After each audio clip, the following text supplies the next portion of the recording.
Okay, day 3, race day. Breakfast dulu lapar. How's your leg, bro? How's your leg? Aku takut kan?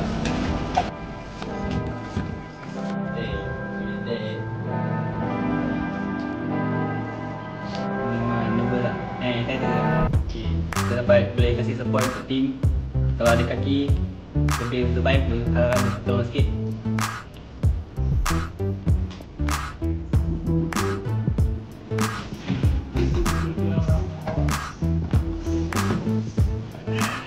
Cang weh. Saya tolong ini.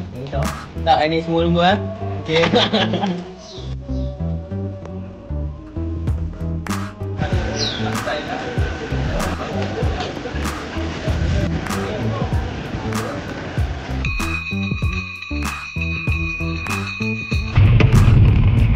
Abang balik. Mandi dulu. Jap.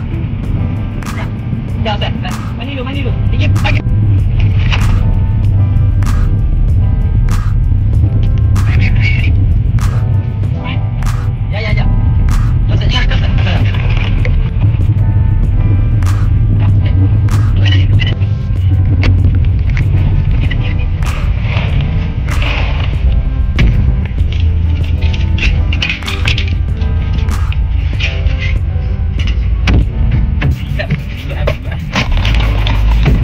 Saya dah cuba yang terbaik.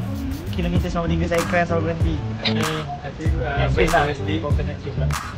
Depan, lalang, belakang. Tiga. Teman. Tiga habis ah. Menyambung crank daripada top. Aduh, kaki sedap ni. Tadi sedap. Tak crank Tapi lagi. bila tengok kawan tak sedap, rasa Alhamdulillah. Kan untuk tim. Terima kasih banyak Propet kerana mengingatkan kepada saya untuk masuk dalam tim. Okey. Dia tarik.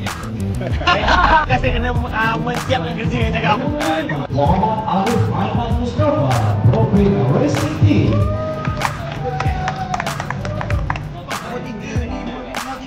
Apa jadi lah. Kita training tak lah. Ini rugby kita ni. Sebab bila kita tu macam ada tunggu sikit. Kita dah cuba terbaik. Saya dah cuba terbaik. Dan alhamdulillah kita secure terbaik lah. Terima kasih Aiman. Okay, apa dia nama? Hari ni kita punya mission besar. Alhamdulillah ada rezeki. Masing-masing buat kerja very good. Banyak responsif pada team. Ada sakit, ada pahit. Tak nak duduk. Siapa nak satu? Itu Asai.